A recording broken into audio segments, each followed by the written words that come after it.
Quando nós pensamos no investimento em marca, eu gosto muito da analogia que o Martin Lindstrom faz em relação à marca e religião. Ele diz o seguinte: uma marca forte, ela tem os mesmos preceitos, as mesmas características de uma religião. Olha que interessante. Né? Nas religiões, nas grandes, né, crenças religiosas, nós temos lá a figura dos evangelistas, do evangelho, né, daquelas pessoas que saíam pregando a palavra de Jesus, o evangelho. Em marca nós também não temos, nós não chamamos de cliente evangelista. O que é o cliente evangelista? É aquele cliente que ama tanto uma marca que ele é capaz de pregar em favor dela. É aquele colega que você tem, né, que ele senta do seu lado e fala: olha, eu tenho um telefone da Apple, olha como ele é legal. Ah, você devia de comprar um telefone assim também. Ou então ele fala: olha, tem um programa Netflix que ele é assim, assim, assim. Olha, você devia assistir esse programa. O quê? Você tem a Disney Channel? Não, não, não, não. Troca para Netflix que é melhor. Este que é o cliente evangelista, que ele ama tanto uma marca, capaz de tentar convencer os outros da importância. Cliente evangelista. E tem algumas empresas que elas têm até o cargo de evangelista. A Apple tem o cargo de evangelista. E por muito tempo esse cargo foi ocupado pelo Guy Kawasaki. Então, Martin Lindstrom, ele coloca bem essa percepção dele, que a analogia que ele faz entre marca e religião. E o mais interessante é que, além de ele estabelecer relações entre marca e religião, ele vai mais além. Vai mais além. Ele fez uma pesquisa, um experimento em neuromarketing, que ele queria saber ali se as marcas são tão importantes assim ou não para os consumidores. E ele fez o seguinte experimento. Então, ele queria se as marcas são importantes e a relação entre marca e religião. E ele pegou freiras carmelitas, né, convidou essas freiras, e ele queria saber quais eram as áreas do cérebro que eram ativadas quando as freiras estavam rezando. Então, ele pediu para elas, né, para que elas entrassem dentro do aparelho de ressonância magnética e pediu para que elas, encarecidamente, fizessem uma oração.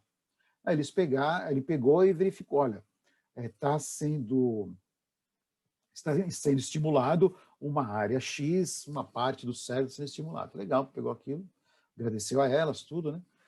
E aí ele fez o mesmo, aí ele pegou alguns consumidores e falaram para que os consumidores pensassem em uma marca que eles gostassem.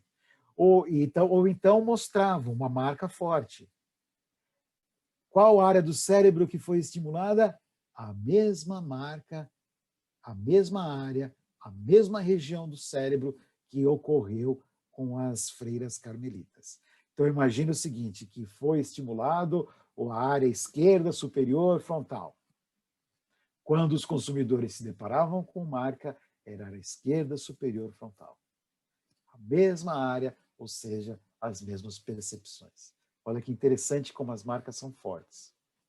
E baseado nesta ideia que o Lindstrom teve, aí ele falou: vamos então fazer as analogias. Uma marca forte e religião. Será que elas possuem similaridades?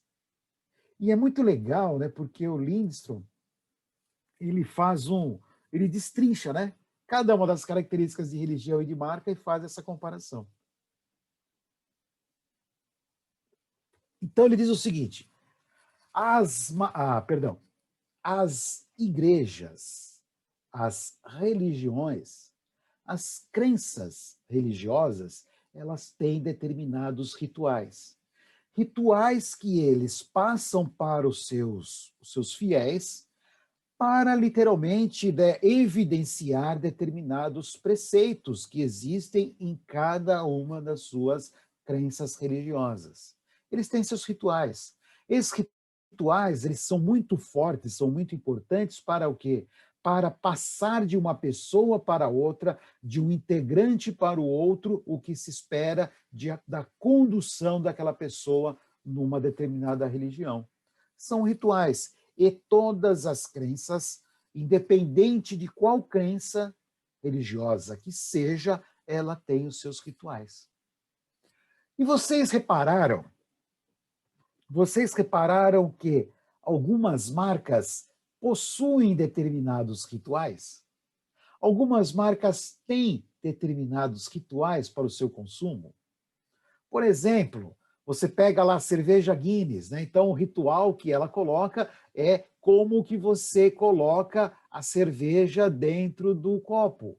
Eles dizem que tem que ser um ângulo, né, de 120 graus para que a espuma ela caia corretamente e ela vá subindo.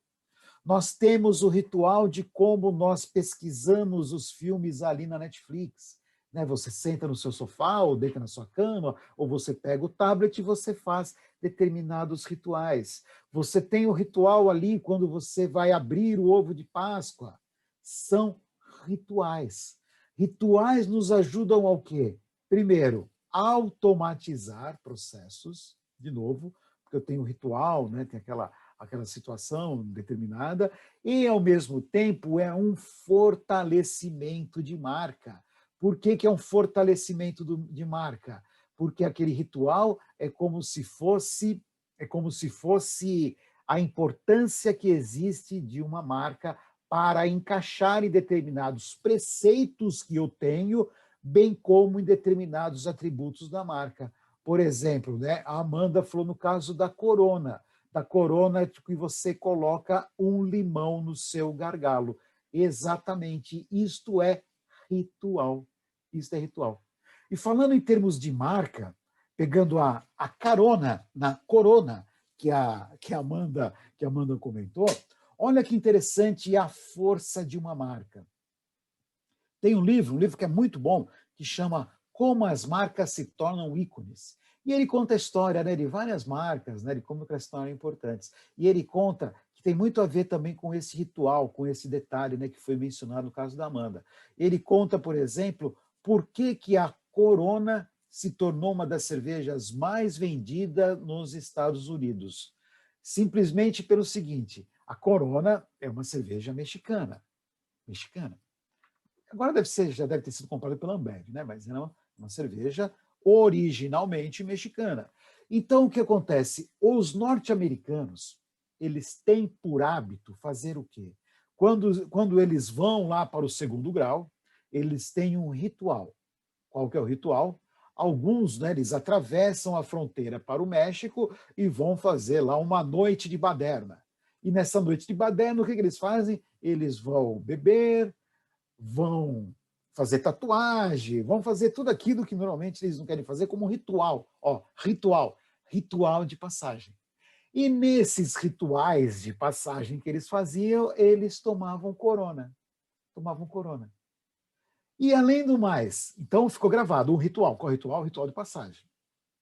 E além do mais, quando os norte-americanos eles iam passar as suas férias no Caribe, eles tomavam o quê? Cerveja Corona. Então a cerveja Corona, ela ficou guardada, ou ela ficou o marcador somático, gravou o marcador somático voltado ao quê? Primeiro a prazer, férias lá no Caribe e a ritual, a passagem, a festa. Porque para os jovens é importante esse ritual de passagem. Passagem em termos do quê? É de aproveitar a vida, de descontrair. Então, o que acontece? Os outros consumidores que estavam lá no seu dia a dia pensavam o seguinte, poxa, né, eu queria fugir da rotina. Qual que é o melhor gatilho que eu tenho para lembrar de fugir da rotina? Uma cerveja Corona. Além de ser muito forte entre os jovens. E aí a marca ela conseguiu se destacar. Ok? Então, marcas fortes, elas têm esses rituais que ajudam essas marcas a ser fortes, da mesma maneira que as religiões. Outra característica das religiões que são presentes nas marcas, pertencimento. Pertencimento. Um dos grandes atributos, quando nós pensamos em crenças religiosas, ou seitas religiosas, mas seitas no bom sentido, tá? Não no sentido negativo, muito menos pejorativo. Pensando em crenças, seitas religiosas, é a noção de pertencimento. É aquela história.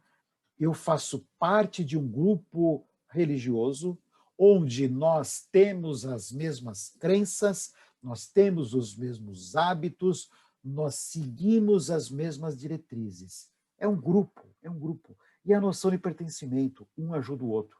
O que um precisar, o outro estará para ajudar. Noção de pertencimento. E aí nós nos identificamos com os outros frequentadores daquela igreja, daquela religião, por determinados signos que nós criamos. Ou seja, nossa vestimenta, a maneira de falar, talvez alguns símbolos que eu possa usar. São o quê? Signos, né, que nós utilizamos, símbolos que nós utilizamos para pertencimento. E quanto mais forte for essa noção de pertencimento, mais forte a religião. As marcas têm a mesma coisa. Quando eu uso uma marca, eu me sinto parte de um grupo. Eu pertenço àquele grupo de consumidores. E sou capaz até de identificar outra pessoa. Se eu vejo uma pessoa usando o mesmo produto que eu até aceno com a cabeça, falo, opa, boa escolha que você tem.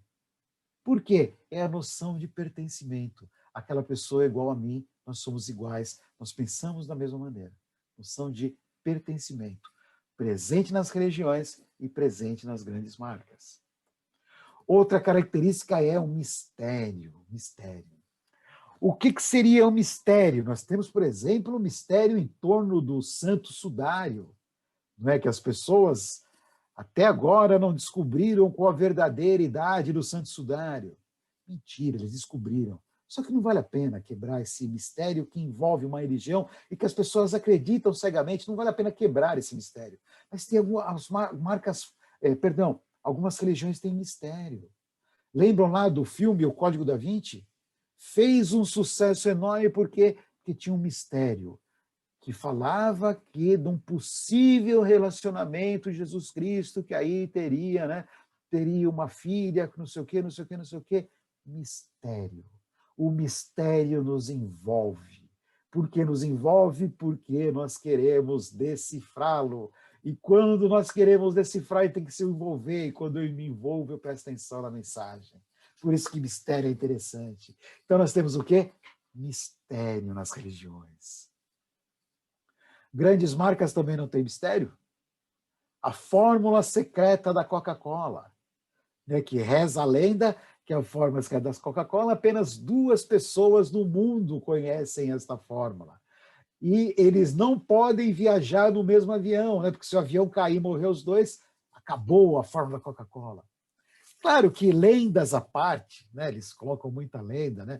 Exato, existe a fórmula sim, ela está guardada em um cofre em Las Vegas, sabe? Mas sem muito mistério. Mas é bacana colocar esse mistério, porque o mistério envolve esse consumidor. Mistério como, por exemplo, a receita secreta a receita secreta do pão de queijo, que era da avó, que passou de pai para filho até chegar na grande corporação, a receita do chefe, que é guardado às 7 chaves, que precisa ali do toque especial dele. São mistérios que envolvem esses consumidores. E quanto mais mistério, maior será a possibilidade desse consumidor se envolver com uma marca. Mistério. Apenas uma pequena ressalva. Mistério tem que ser mistério, tá? Mistério tem que ser o quê? Tem que ser algo verdadeiro. Não minta, porque se você mentir, o que vai acontecer? As pessoas vão descobrir e vai ficar muito chato para você. Não invente história. Se você não tem um mistério por meio do molho secreto, né? Ou molho especial do Big Mac, aqui igual comentaram, se você não tem um mistério envolto na sua marca, use outra estratégia, mas não minta. Não minta porque o consumidor ele sempre acaba descobrindo e fica pior, fica muito chato para você. Tá? Então, mistério. Outra característica que existem nas religiões são símbolos. Né? Nós temos lá o símbolo do cristianismo, que é a cruz, né? Enfim, todas as religiões têm determinados símbolos para que elas possam, eu não sou não sou muito bom de religião, tá? Então por isso que eu não existem outros símbolos, mas de cabeça eu não me recordo. Tá? Desculpem. Eu não sou muito bom de religião. Mas todas as religiões, todas as crenças religiosas têm seus símbolos. Têm seus símbolos. E as marcas, não precisam nem falar, né? Elas têm os seus símbolos, que são as marcas. As religiões, elas têm as narrativas heróicas. Quais narrativas heróicas? Que você tem ali, por exemplo, que você tem daquela pessoa que superou todos os desafios para manter a sua fé e no final ela foi para o céu. Tem lá aquele Daniel na cova dos leões, né? Que ele manteve ali a sua fé e mantendo a sua fé ele acabou superando as adversidades. Tem aquele lá que de novo, tá? Não sou muito bom em religião. Teve aquele lá que perdeu todos os filhos e mesmo assim ele manteve a sua fé e aí ele conseguiu, né, a graça no final. Grandes narrativas de superação. Grandes marcas têm o quê? Grandes narrativas. Você pega, por exemplo, a Apple, a história do Steve Jobs. História do Steve Jobs, que tem lá um jovem que, junto com seu amigo Wozniak, na garagem da sua casa, eles criaram uma empresa. De repente, aquela empresa virou a maior empresa de computadores do mundo. De repente, quando ele estava lá no auge, em cima, sabe, o jovem mais rico, mais bilionário, a Apple ganhando milhões e milhões, aí ele é demitido. Vai lá para baixo. Demitido e a Apple chega quase a quebrar. Antes dela quebrar, eles vão lá e chamam e ele volta. Ele volta para a empresa, reergue a empresa, transforma tudo o que nós temos hoje quando ele está no ápice da sua criatividade, da sua ascensão, mudando o mercado, aí ele descobre que tem um câncer no pâncreas e ele morre. Olha, tem melhor narrativa que essa? Tanto é uma narrativa tão boa, né? Que tem livros, né? Tem a última biografia dele, é fantástico, já fizeram 2 filmes já em relação a ele, só que deixou muito pouco para contar essa história, tinha que ser uma semana, um seriado para poder contar. Narrativas históricas. Você tem a história do Silvio Santos, do SBT, da Amazon com o Steve Jobs, enfim. Grandes marcas são envoltas em grandes narrativas, como se fossem as religiões. As religiões, nós temos a evangelização, né, do cliente evangelista que nós falamos, né? Aqueles consumidores que saem para tentar convencer os outros de que aquela marca é boa, de que a sua religião é boa. E nas marcas nós temos a mesma coisa. As religiões trabalham muito com o sensorial. Não trabalham com o sensorial? Não trabalham com o sensorial? De qual forma que é o sensorial? O sensorial daquela forma, por exemplo, quando nós entramos em uma igreja, eu tenho o cheiro, o aroma da vela. Nós temos aquela luz que é um pouco mais escura. Nós temos aquele silêncio, né? O cheiro da vela, o olfato, a luz, a visão, aquele silêncio, ou talvez os cânticos trabalhando com a audição. É o sensorial. E esse sensorial, os símbolos trabalhando com a nossa visão, é o sensorial. E o sensorial, ele é muito forte para pegar atalhos nos nossos sentidos, né? Nas nossas percepções, como nós já vimos falado. E as marcas, ao menos as grandes marcas, trabalham com o quê? Com o sensorial, com o brand sensorial. Ok? Ok, então nós temos aqui o sensorial. Nós temos o quê? Visão. As empresas, aquelas, né, que são pelo menos as marcas fortes, ela tem uma visão muito clara do que ela quer. né? Você pega o Elon Musk, ele queria levar o homem à Lua. Né? Você pega a Apple, a Microsoft queria ter um computador na mesa de todo mundo. Né? São visões de grandiosidade que as marcas têm, as marcas fortes e as religiões também têm. Aquela visão de que você tem que ser a pessoa correta, adequada, e se você for uma visão correta, adequada, né, você terá um benefício muito grande no final da sua história de vida como ser humano. Então, também tem essa percepção. As religiões trabalham com um inimigo claro, o bem contra o mal, né? O protagonista contra o antagonista, o Deus contra o diabo, o inimigo claro, o inimigo claro. Por quê? Quando nós temos um inimigo claro, as religiões trabalham sempre com o inimigo claro, né? Porque quando tem um inimigo claro, ele ajuda muito nesse pertencimento, literalmente dizer, olha, estou do lado do bem, juntamente com outras pessoas. E vamos combater aqueles que são contra a nossa visão, a nossa ideia. Então, é muito claro em termos de religião. E as grandes marcas também. Elas colocam o inimigo claro.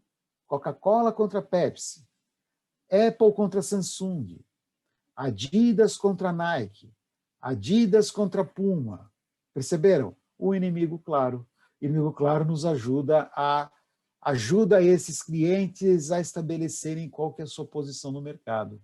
Eu estou do seu lado ou estou contra você. Algum McDonald's e Burger King. Então, as marcas fortes, elas possuem essa característica que é bem interessante e é, sim, muito importante para a construção de uma marca forte. E, por último, perceberam, olha só a quantidade de características que existem entre religião e marca. Por isso que algumas marcas são realmente uma religião. Grandiosidade. As religiões não têm essa grandiosidade não apenas em termos das suas percepções, do que ela fala, né? Atingir todo mundo, no mundo todo, mas até pelo lado físico. Né? E as grandes marcas também não têm isso? Você pega lá a sede do Google, né? Que é uma cidade Google, Facebook, a cidade Facebook. Você pega lá o prédio enorme que tem do Banco Safra, que fica na Paulista, né? Aquele banco que eu acho fenomenal, aquilo ali, com as paredes enormes de granito. Meu Deus do céu, quanta grandiosidade que existe ali. Eu fico, sabe, eu trabalhava ali perto, né? Ficava apaixonado com o tamanho daquele banco e com toda aquela grandiosidade.